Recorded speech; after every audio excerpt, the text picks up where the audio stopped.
Marvel cinematic universe की 35वीं किस्त इस शुक्रवार रिलीज हुई है। नाम है captain America brave new world. बड़े पर्दे पर पहली बार नए कैप्टन अमेरिका की एंट्री हुई है। कैसा है फिल्म का ओवरऑल मामला, इस रिव्यू में जानेंगे।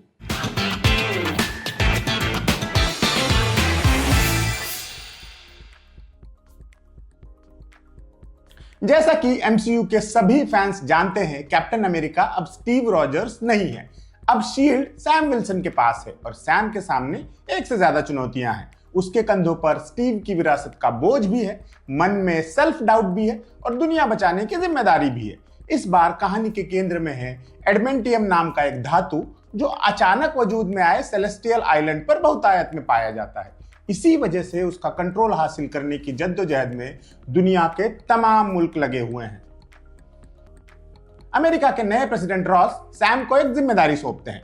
कैप्टन अमेरिका राष्ट्रपति के लिए काम करना नहीं चाहता, क्योंकि प्रेसिडेंट रॉस का इतिहास गड़बड़ रहा है, लेकिन देश हित का हवाला उसे मजबूर कर देता है। वो अपने साथी और नए फाल्कन वाकिन टोरस के साथ काम पर लग जाता है। आगे का घटनाक्रम एमसीयू का यूजुअल प्लॉट है। धोखाधड़ी वाला सब प्लॉट, गैजेटरी का प्रदर्शन, एक सिरफिरा विलन, एक गुप्त मिशन वगैरह वगैरह। प्रेसिडेंट के सौंपे मिशन में देश हित कितना है और राष्ट्रपति का निजी स्वार्थ कितना, ये आपको फिल्म देखकर ही पता चलेगा। ये भी फिल्म देखकर ही पता चलेगा कि ये रेड हल्क क्या बला है, इनफैक्ट कौन बला है।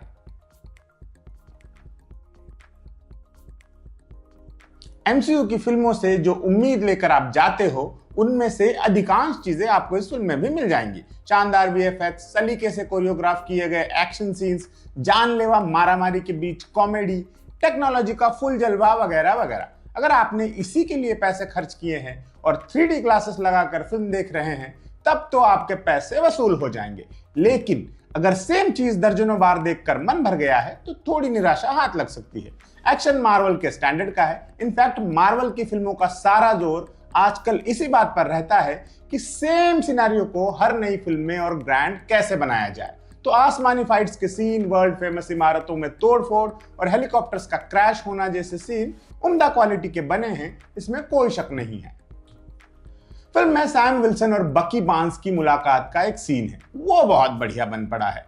काफी अच्छे से लिखा गया सीन है वो, जहां एक तरह से सैम और बकी का रियूनियन हो रहा है। दोनों बहुत कुछ खोकर वहां खड़े हैं। आसपास न स्टीव रॉजर्स है, न ब्लैक विडो। उनकी कमी किरदारों के साथ दर्शकों तक को खलती है। क्लाइमैक्स का शोडाउन भी बहुत आई प्लीजिंग है, उम्दा ढंग से कोरियोग्राफ हुआ है।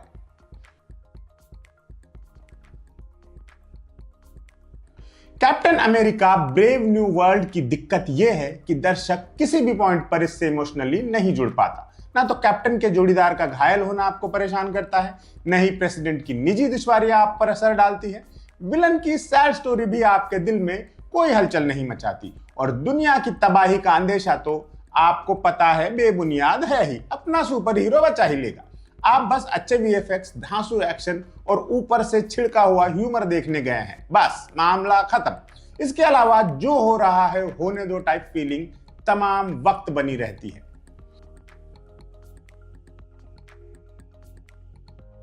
एंथनी मैकी ने कैप्टन अमेरिका के रोल में जान लड़ा दी है। वो अपना पार्ट बहुत उम्दा ढंग से निभाते हैं। एक्शन से लेकर ह्यूमर तक सब बढ़िया ढंग से निभा ले जाते हैं। वो पुराने कैप्टन अमेरिका को कॉपी नहीं करते, बल्कि अपना अलग वजूद बनाने की कोशिश करते हैं। उनकी परफॉर्मेंस में सिंसियरिटी झलकती है। उनसे शिकायत का कोई मतलब ही नहीं है। लेकिन ये बात भी उतनी ही सच है कि स्टीव रॉजर्स आपको बहुत याद आते हैं।